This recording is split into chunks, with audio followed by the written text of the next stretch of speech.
Güney Kore. O gün geldi. Toplamda bana $300 2 hafta 2 çantayla beraber $300 bisiklet ücreti mal olacak. Vallahi yağ gibi gidiyor bisiklet.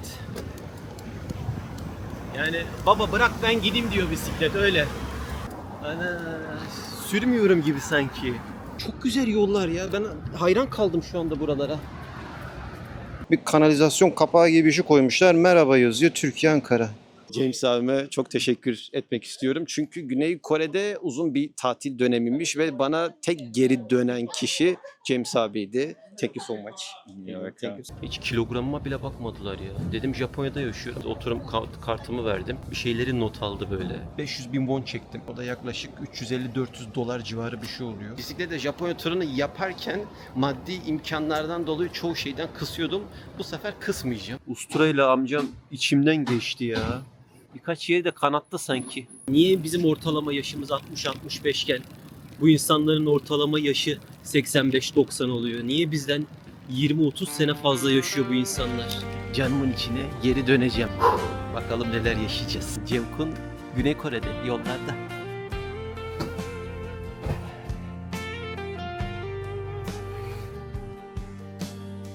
서울 아침 바람이 좋아 지도로 보며 가자 외쳐 언덕도 괜찮아 내 배달은 친구야 샘쿤 스타일 웃으며 달려가 화이팅 나의 꿈은 부산 비가 와도 멈추지 않아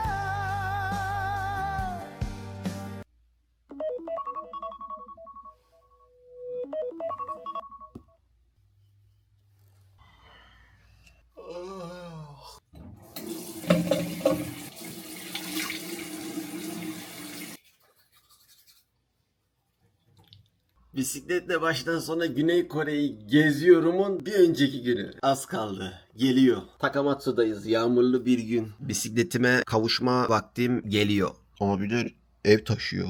Karavan mı? Ne yapıyor bunlar ya? Sabahın köründe. Kahvaltımızı yapıyoruz. Yanımızdaki Takamatsu havalimanına gidiyoruz ve Güney Kore. O gün geldi. Japon güvenliği araba park ederken 4 kişi bekliyor. Japonya'mızı şimdilik geride bırakıyoruz.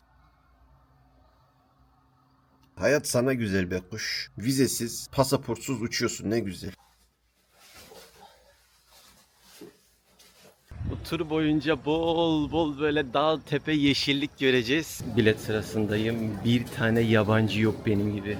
Herkes ya Koreli ya Japon. Başlar başlamaz bir 1000 yenlik olduk. Arkamdaki sıra normal bekleme sırası, check-in sırası. Bu sıra baktım kimse yok. Ben buraya girdim. Meğerse bu hızlı geçiş sırasıymış. 1000 yen alıyorlar. Ben de bir saat önceden geldim hani rahat rahat girerim diye. Kalabalık vallahi. Japonlar akın akın Kore'ye gidiyor. Aklınızda olsun. Gelirseniz bence 2 saat önceden gelin. 1000 yen bir şey değil ama çok sıra var ya. Net şu arkadaki sırada bir 40 dakika beklenir yani. Paranın gözünü seveyim ya. Bir çantayı verip direkt geçeceğiz. Hiç kilogramıma bile bakmadılar ya. Dedim Japonya'da yaşıyorum. Oturum kartımı verdim. Bir şeyleri not aldı böyle. Dönüş tarihime baktı sadece. O kadar.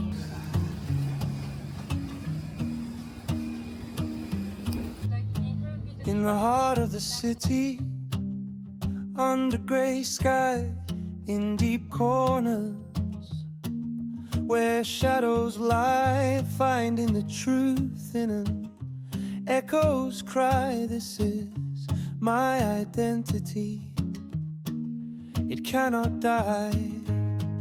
Surrounded by towers, built up and tall, hear the earthen jungles, wild call, walk in the path of my cultural hold. It's the authentic. Kore'ye, Seul'e girişimizi yaptık.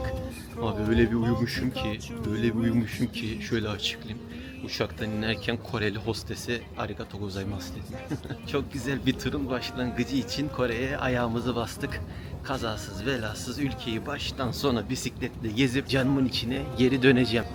Bakalım neler yaşayacağız. Incheon Havalimanı bayağı büyük arkadaşlar. Ben 10 dakikadır yürüyorum.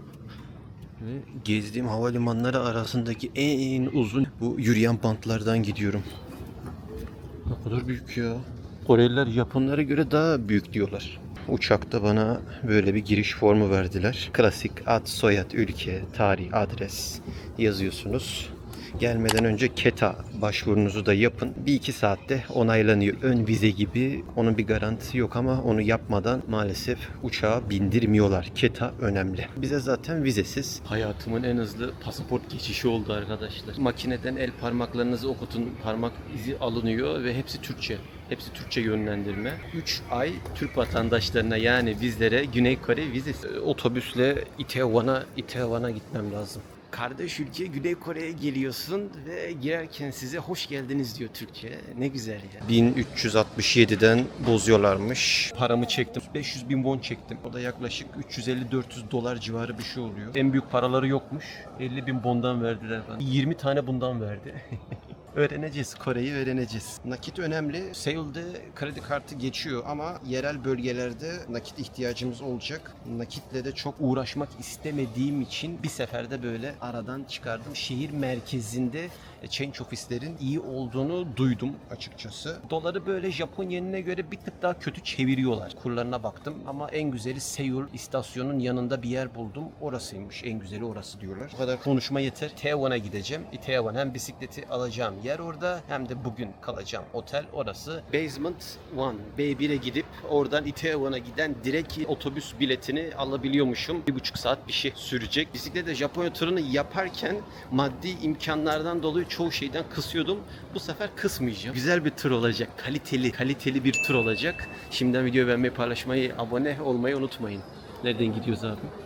Tamam buradan gideceğiz. Airport Railroad. Eşek gibi yazmışlar da bakacağın yeri bilmedikten sonra her şey o kadar anlamsız geliyor ki. Arkadan tren istasyonu var. Buradaki makinelerden de otobüs bileti satın alıyorsunuz. Itaewon'un gideceğim yere biraz yürüme mesafesi 5-10 dakika. Ama Japonya'ya göre pahalı geldi bana. Yani Tokyo istasyonuna Narita'dan 1500 yene falan geliyordu. Burası bana pahalı geldi. Ama bir de otobüsü görmek lazım. Ama ne kadar şey olabilir ki? Japonya'nın bana kazandırdığı güzel bir alışkanlık. Çöpü yedim, otomatikman elim çöp kutusuna atmak yerine bunun içerisine sokmaya gitti. Etrafta sağa sola çöplerini bırakan insanlar var burada. Bayağı bırakıp gidiyorlar. Evet, benim otobüsüm tam buraya gelecek. Havalimanının altı bayağı gelişmiş. Bizdeki İstanbul Havalimanı'na benziyor otobüs sistemi. Böyle platformdan nereye gideceğinizi bakabiliyorsunuz. Hepsi numaralandırmış bu arada. Kore'ye hoş geldik. Dans grupları, dansçılar, göreceğimiz manzaralar hep böyle olacak arkadaşlar. Kore'de olduğumuz belli olsun değil mi? Güçlüyüz hep birlikte. Nasıl bir otobüs olabilir ki dedim ama premium bir otobüs. Japonya'ya o kadar laf ettik biraz pahalı diye de bu premium otobüsmüş ya. Arkamda da hep Japonlar falan var. Bilmediğimi sanıyorlar. Bana bir iki kere böyle kayın dediler. Japonya'da bir otobüste olsak arkamdaki kızların hiçbiri konuşmaz. Ama arkada lak lak lak lak lak lak lak lak konuşuyorlar. Ülke dışına çıktılar mı hepsi değişiyor. İnanılmaz.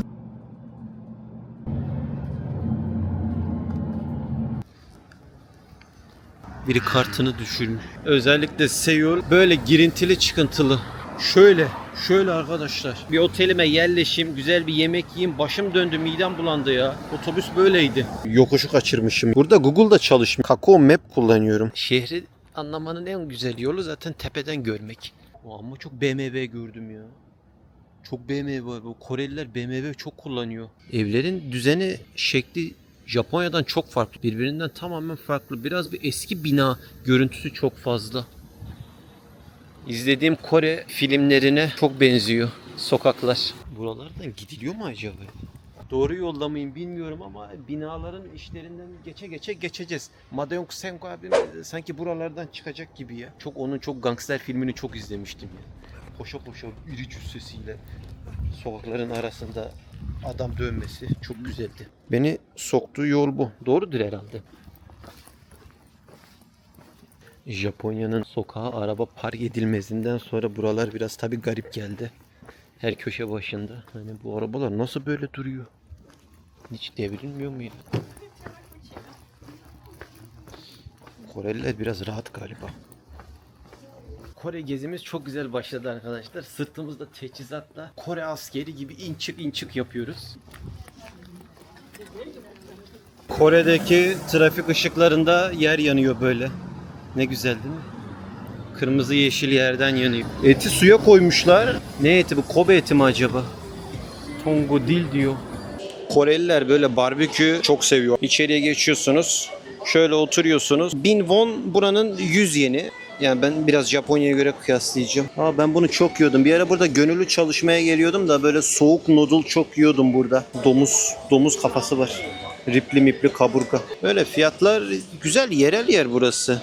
Eşim de demişti Koreli şoförlere dikkat et diye. Şimdi karşıdan karşıya geçiyorum. Japonya'dan geldim ben abi. Önümde durmaları lazım yani. Böyle kodlanmış bana. Rock diye abi girdi. Yani devam etsem çarpacak bana. Koreli şoförlerin biraz ne derler tez canlı olduğunu hem duyup hem görmüştüm. Eşim de bana dikkat et dedi. Aman biraz beni biliyor. Motobana girme dedi aksiyon olsun diye. Gözümüzü dört açmamız lazım. Bir de yol buradan sağdan gidiyor. Ben Japonya'da ortalama bir 6000 kilometre bisikletle hep soldan gittiğim için o da biraz zorlayacak. Yani Türkiye gibi aslında. Şoförler de biraz bize benziyor. Gangster filminden çıkıp kavgaya atılacak yüzler görüyorum. Vay Japon etkileri.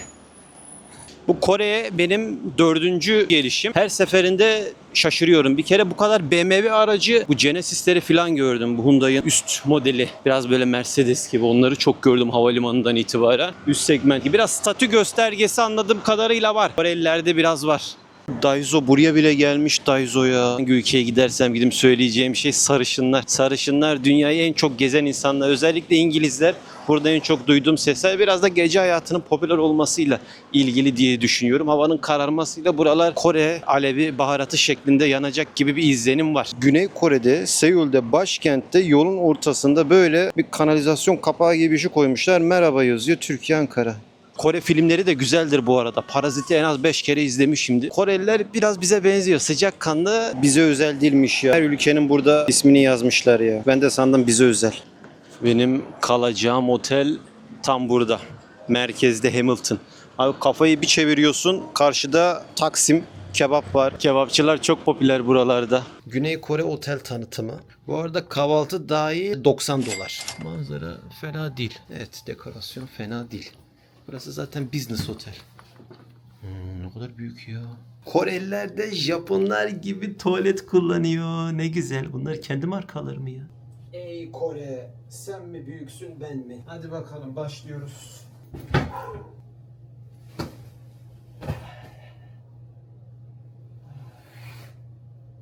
Geldim bisikletçiye, James abimin yerine geldim. Güney Kore gezimizin başlangıç yeri burası olacak. Belli başlı sorunlar var. Önce bisikleti göstereyim. Benim bisiklet şu Trek disli misli el model. Gideceğiz. Yeni model dedi. İki çantayı takacağız fakat çantalar 25 litre bu Ortdip'in. James abi çalışıyor burada. 2 tane çanta, şöyle bir çantamız var. Toplamda bana 300 dolara 2 hafta 2 çantayla beraber 300 dolara bisiklet ücreti mal olacak. Busan'dan da Seul'e bisikleti otobüse koyup getireceğim. Uçuşum buradan. Yarın sabah güzel bir yerel bir berberde tıraşımı olacağım. Bayramlıklarımı giyeceğim. Güney Kore'yi baştan sona gezmeye başlayacağım. James abi bayağı meşgul burada ya. Güzel bir bisikletçi. Yorumları güzeldi. 2 parçaya böldüm. Bisiklet çantalarına bayılıyorum. Drone, bilgisayar, kıyafetim zaten çok fazla yok bu. Kendi selemi getirdim. Biraz soğuk olacak.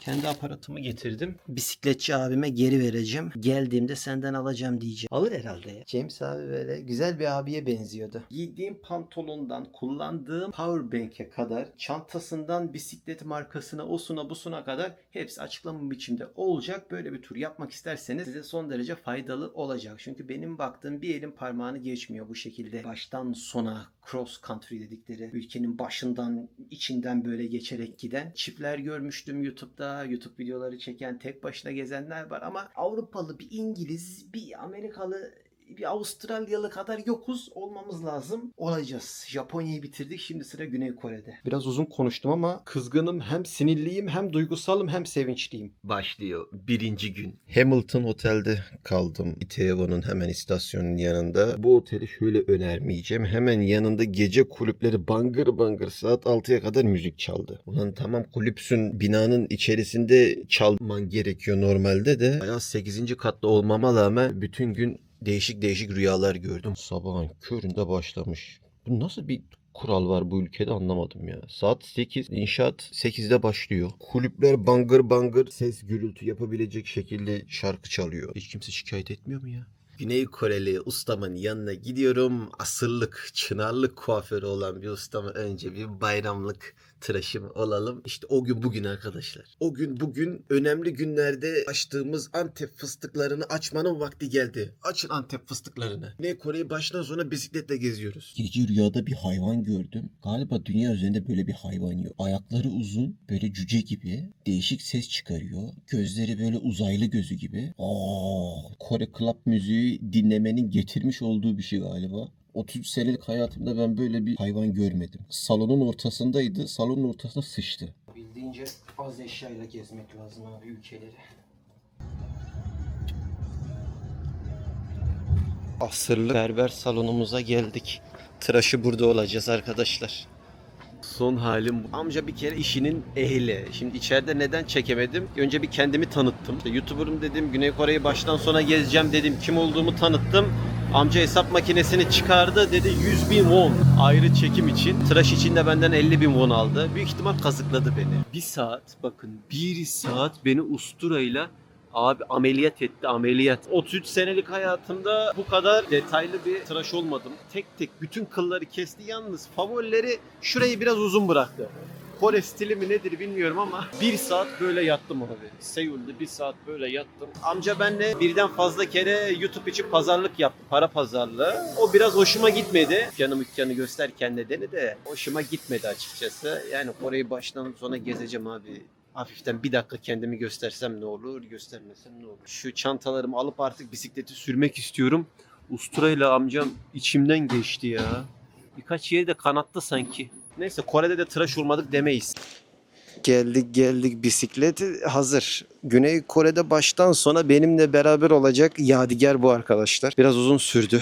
Öncelikle bana yardım eden James abime bir teşekkür etmek istiyorum. Hi Sam. James abime çok teşekkür etmek istiyorum. Çünkü Güney Kore'de uzun bir tatil dönemiymiş ve bana tek geri dönen kişi James abiydi. Thank you so much. Thank you so much. Have a good riding. Have a good day. Thank you. Çok yardımcı oldu James abi. Ben buranın adresini, bu dükkanın adresini koyacağım açıklama kısmına. Yolunuz buralara düşerse işinin ehli bir abi. Ne istiyorsam, ne istediysem hepsini teker teker elinden geldiğince halletmeye çalıştı. Mesela çanta istedim. Hemen sipariş etti, getirdi. Para istemedi ama ben bir şeyler verdim abime. Kamera setup'ımız bu. Şu telefon koyma yeri, buna pek bir güvenemedim. Onu değiştirebilirim. Burada acil durum kitim var. 2 tane suluk yerim. Mesela ayak istedim. Ayak da yoktu. Ayağı da toktu abi. Kilidimiz, 2 tane çantamız. Güney Kore'yi baştan sona böyle gezeceğiz arkadaşlar. Tek sıkıntı, daha bununla hiç pratik yapmadım. Normalde böyle bir 50-100 bir şeyler sürmem lazımdı. Onu da şöyle halletiyorum. Çünkü buranın başlama yeri buradan 46 kilometre uzaklıkta. Önce bir 46 kilometre başlangıç çizgisine gitmem lazım. Tekrardan aslında bir 46 yapıp tekrardan buraya geleceğim. Büyük ihtimal Seul'den çıkamayacağım bugün. Saat 1. En güzel yanı, Güney Kore'de bisiklet yolları çok güzel arkadaşlar. Heyecanlıyım. Tıraşımı da oldum. Valla bebek poposu gibi oldu yüzüm. Burada 12 kilo var. Güzel. Bisikletimiz de hafif zaten. Kazasız belasız sürelim arkadaşlar. Tarih 16 Ekim 2025 Perşembe. Saatlerimiz 1'i 5 geçiyor. Güney Kore'nin başkenti Seul'deyiz. Seul'den Busan'a Crossroad dedikleri ülkenin içerisinden geçerek güzel bir baştan sona ülke turu, Güney Kore turu olacak. Kazasız belasız atlatalım. Videoyu beğenmeyi, paylaşmayı, abone olmayı unutmayın. Cem Kun Güney Kore'de yollarda. Thank you. Thank you. Yes, yeah. Oh. Great. Ya Allah, bismillah. Kazasız belasız.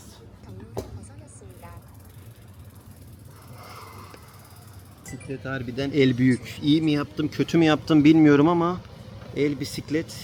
Ya medium da dün denediğim biraz küçük geldi. Yaptığım rotaları da her videoda ayrı ayrı koyacağım. Videonun açıklama kısmında.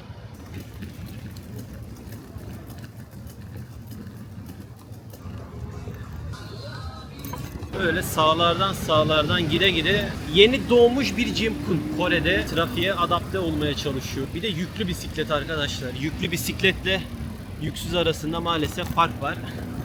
Şu otobüs beni bir geçsin.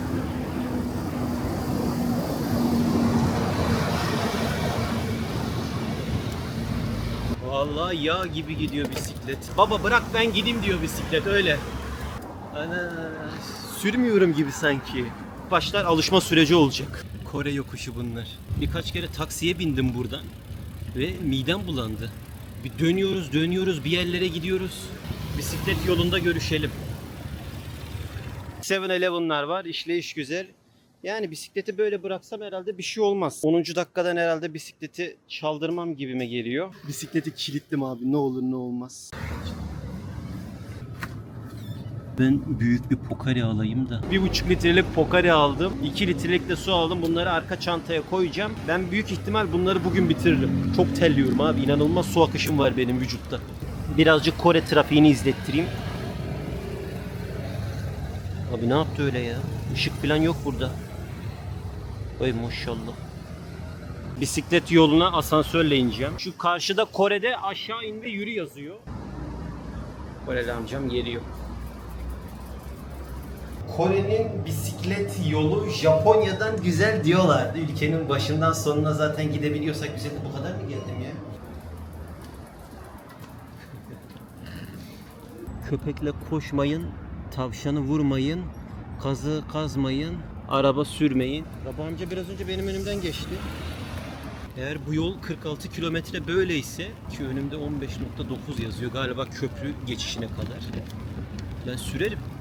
Ama biraz hava soğudu ya. Köprüden su geliyor. Köprüden su geliyor. O ne öyle ya?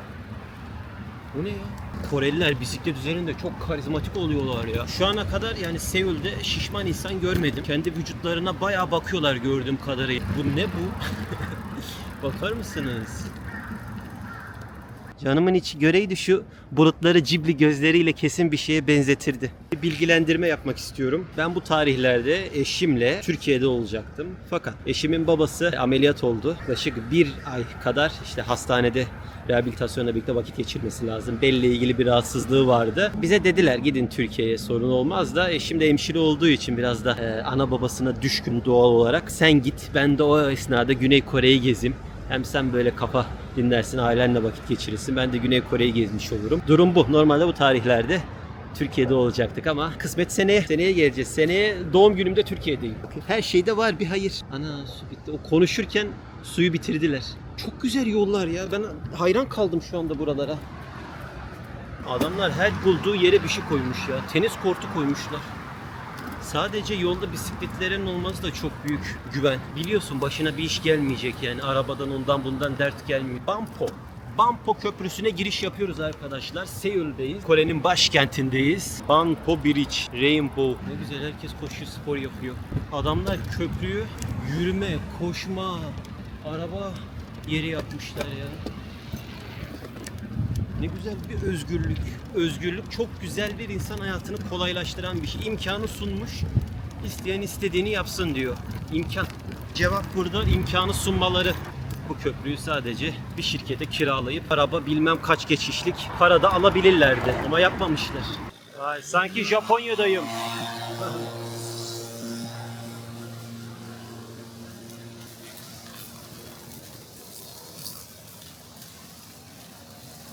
Bir süredir sürüyorum. Gerçekten Güney Kore bisikletle gezmek için güzel bir ülke arkadaşlar. Şu anda 10. kilometremi geride bıraktım. Tabii vücut alışık değil. Bir senedir bisiklet sürmüyorum. Ne kadar düz yolda bile gitsem yüklü bir bisiklet. 15 kilo bir ağırlığım var. Yük olarak 75 kilo, 90 kilo. Ortalama bir 100 kilo böyle bir devir daim oluyor. Böyle ufak bir dinlenme devam. Sürekli bisiklet yolundan gidince Koreliler çok koşuyor, çok spor yapıyor.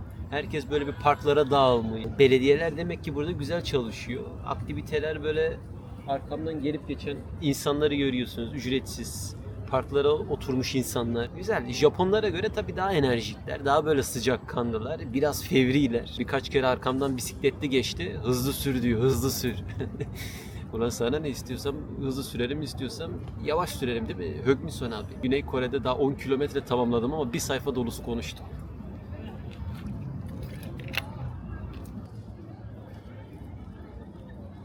Şu anda gördüğünüz manzaralar arkadaşlar Yeo Uido Hangang Park diye geçiyor. Neymiş o? Mapo Köprüsü. Mapo Köprüsü'nü gördünüz biraz önce. Han River. Şuradaki ağaç ya ayva ağacı ya elma ağacı. Ne kadar büyük öyle ya. Koreli amcamın da dikkatini çekti. Ayva ağacıymış arkadaşlar. Mogwa Namu. Ayvaya da Mogwa diyorlarmış. Ne ilk kez bu kadar büyük ayva gördüm ya. Kore'de ayvalar demek ki bu kadar oluyor. Koreliler sürekli çim kesiyor. Kokusu çok güzel ya. Seongsan Köprüsü'nden geçiyoruz. Güney Kore'nin nüfusu 51 milyon 750 binmiş. Koreliler çok güzel köprü yapıyor. Manzaralar, şu drone manzaralarına bakar mısınız arkadaşlar? Şehrin içerisinden, trafikten geçmiyorsun. En güzel yanı bu. Çünkü buralar böyle girintili çıkıntılı. Düz bisikletle aman Allah geçemezsin abi. Bir iniyorsun, bir çıkıyorsun. Böyle yer var ya. Tırmanmalık. İnsanların zaten sürekli spora alışkın olmasının sebeplerinden bir tanesi de bu galiba. İn çık. Japonlar da öyle. Sürekli böyle giriyorlar, çıkıyorlar istasyonlara, yürüyorlar. Asya'da genel olarak böyle şişman, kilolu insana denk gelemiyorsun. Bakar mısın? Sürekli koşuyorlar. 20 kilometrede binlerce insanı gördüm böyle koşup geçen. Bir diğer köprümüz World Cup Bridge. Dünya Kupası Köprüsü'nden geçiyoruz şu anda arkadaşlar. Güney Kore ile bir dünya üçüncülüğü anımız var. Kardeş memleket. Yol boyunca böyle egzersiz araç gereçleri var. İnsanlar bayağı akın etmiş. Ama çok bisikletler de bayağı pahalı bisikletler ya.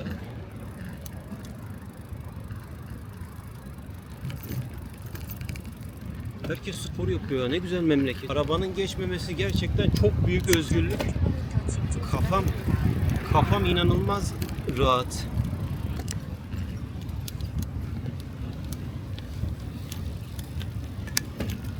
Yani manzara çok güzel. Ben Tokyo'dan çıkana kadar 2 gün falan gitmiştim. 2 günüm harcanmıştı. Bizim bir bisiklet pasaportu almamız lazım. Böyle kulübelerde damgayı basıyorsun. Ülkenin başından sonuna. Tam bu karşıda gördüğünüz haritadan. Bunu tamamlarsanız size madalya veriyorlar, sertifika veriyorlar. Yaşlı Koreli teyzemler müzik eşliğinde gülüyorlar.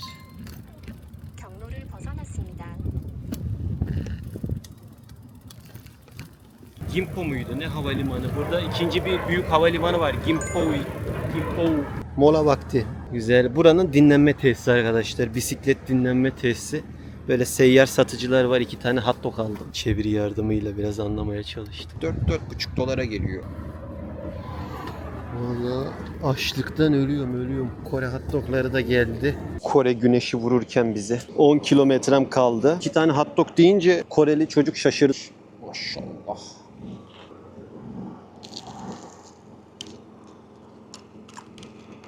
Saat 5. Vay. Güzel. Ama 2 dolara geliyor. 2 dolar. 4 dolar. Bence fiyatına göre güzel.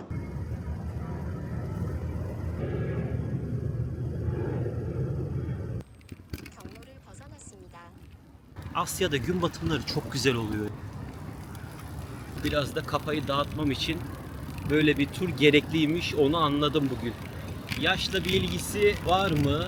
Bence yani benim yollarda gördüğüm insanları göz önüne alacak olursam bence bu işin yaşla bir ilgisi yok. Burada da geçtiğim yollarda hep böyle 60-70 yaşındaki insanların bisiklet sürdüğünü, gerçekten bu işten sürmek için değil de böyle zevk aldığını Gözlerinde gördüm. Şarkı eşliğinde oynuyordu Koreli teyzeler ya.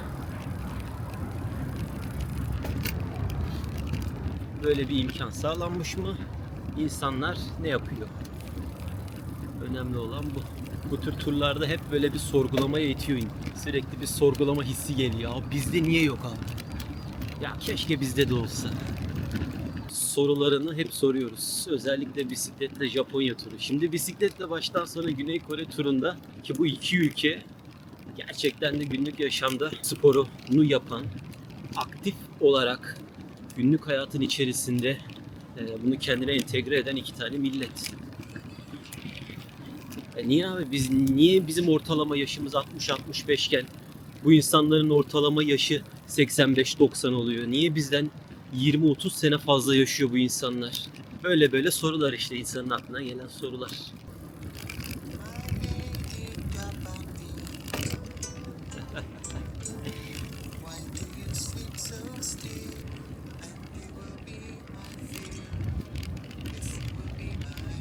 Bisikletle Japonya turunda o yolların dili olsa da konuşsa. Buradan canımın içine bana verdiği destekten dolayı teşekkür ediyorum. Başkası olsa gel yanımda dur der. İşte babam ameliyat olmuş. Der ama git bir hayalim var dedi. Git sür. Hayatta doğru kişiyi bulmak önemli.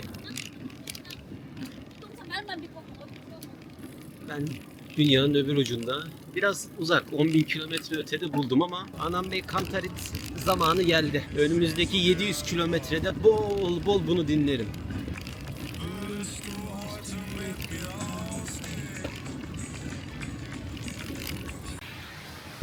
Vay. Manzaraya bak ya. Niagara şelalesi mi mübarek? Kore'nin Niagara şelalesini buldum arkadaşlar.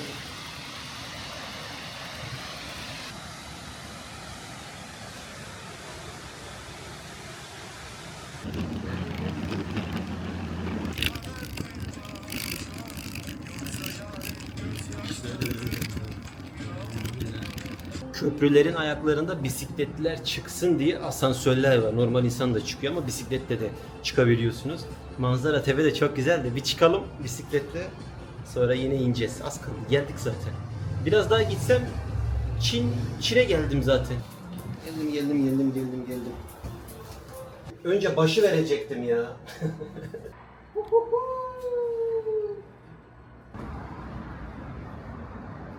Başlayacağım yerde hemen buranın sonunda, orası checkpoint. Yarın da bu noktadan dönüyoruz.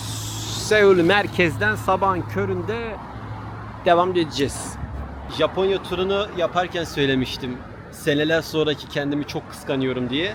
Bugünden itibaren de seneler sonraki beni çok kıskanacağım. Ara ara bisikletle Japonya turu videolarımı izlediğimde bunu ben mi yapmışım diyordum. Kendimin yaptığına inanmıyordum. Kafamda pi sayısı çıkmış ya.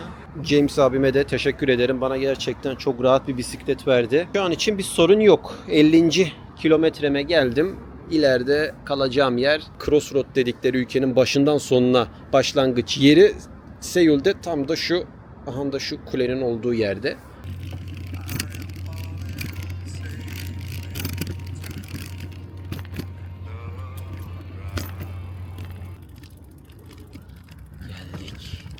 Akşama ettik. Hava erken kararıyor Seul'de. Saat 6.30. Ay be.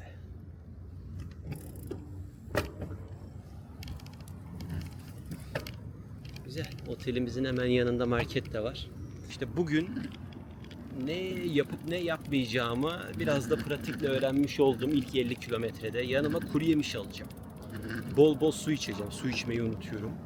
Ara ara dinlenmem lazım 10 dakika 15 dakika. Drone çekimlerini onu biraz yuvarlayıp vücudum beklediğimden de iyi tepki verdi 50 kilometre için. Tabi burada Güney Kore'nin yollarının güzel olması da, bisiklet yollarının iyi olması da önemli. Çok garip bir otele geldim.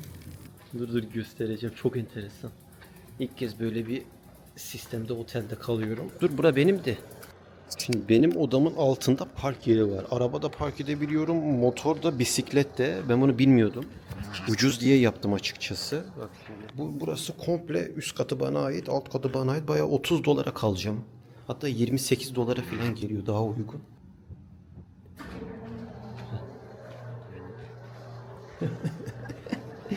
Sisteme bak ya, ne güzel. Çantaları çıkarmama da gerek yok aslında. Ha, yok var ama. Buradan isteyen açabiliyor. Çantaları çıkaracağım. Vallahi şanslıyız bugün ha. Nasıl bir oda böyle ya? Japonya'dan sonra bana her yer çok büyük geliyor arkadaşlar. Hemen bir yatak kontrolü, hemen anlayacağım. Oy oy oy oy oy. Kore tüyü. Kore kuş tüyü. Bu ne abi, davlumbaz mı? Yok, hava temizleyiciymiş. Bu ne abi, ben nasıl bir yerde kalıyorum böyle? Bu ışık nasıl yanıyor? Kore niye bu kadar büyük burası ya? Japonya'da yaşamanın vermiş olduğu şaşkınlık arkadaşlar.